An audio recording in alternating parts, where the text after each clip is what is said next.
Bienvenue sur FR Daily News. Notre actualité d'aujourd'hui parlera de Demain nous appartient, spoiler. Valère révèle la vérité sur Héloïse à Sarah.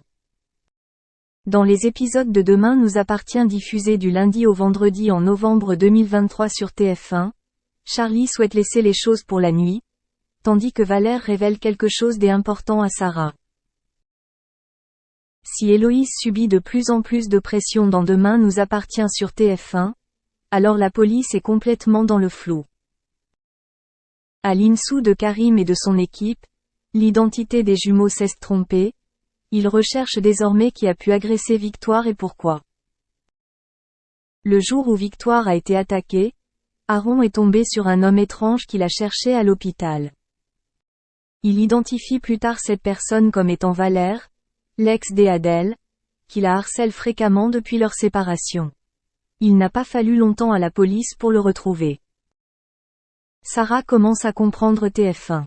Karim et Sarah ont finalement mis la main sur lui alors qu'il se cachait avec ses amis.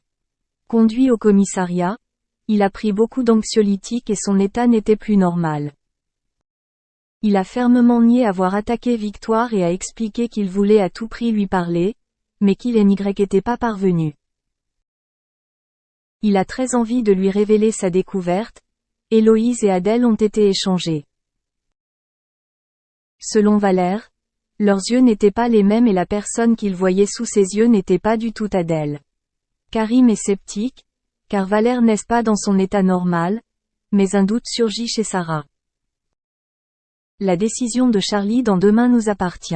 En parallèle, Charlie se pose de plus en plus de questions sur son avenir avec François. Elle estimait que son partenaire n'était pas pleinement engagé dans leur relation et que la présence continue de son ex-femme dans sa vie quotidienne ne l'aidait pas. Toujours très impulsive, elle a soudain eu envie de partir vivre quelque temps au Canada. Elle pensait que cela pourrait changer son quotidien et éloigner définitivement François de Soisic. Le professeur de français était beaucoup moins enthousiaste, il ne voulait pas quitter Sète comme ça. Merci d'avoir regardé et à la prochaine vidéo. N'oubliez pas de vous abonner à notre chaîne. En attendant, faites-nous part de vos commentaires dans la section commentaires ci-dessous. Florent Pagny donc, qui a annoncé son cancer début janvier, doit se battre désormais contre ce cancer inopérable du poumon.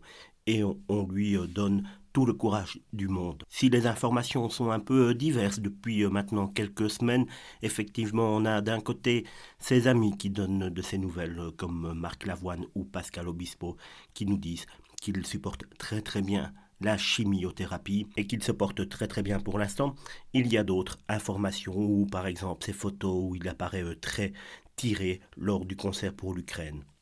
On le sait, ce combat sera de longue haleine et tout le clan Pagny va devoir faire face à cette horrible maladie. Il n'est d'ailleurs toujours pas certain que Florent puisse participer au live de The Voice, comme je vous en ai déjà parlé sur la chaîne. Il se murmure que Patrick Fiori aurait déjà été contacté par la chaîne TF1 pour remplacer Florent Pagny lors de ses primes, mais cela on verra ça dans quelques semaines. On le sait, un cancer dans une famille peut retourner énormément les esprits et prendre beaucoup de place. Elle a décidé de mettre fin à sa relation qu'elle avait avec son petit ami depuis maintenant 6 ans. 6 années qu'elle partageait régulièrement sur les réseaux sociaux son amour avec son petit copain. Ils ont partagé toute leur adolescence ensemble. Cela restera malgré tout son premier grand amour. Interrogé sur le fait qu'Ariel se faisait plus discret sur son compte Instagram depuis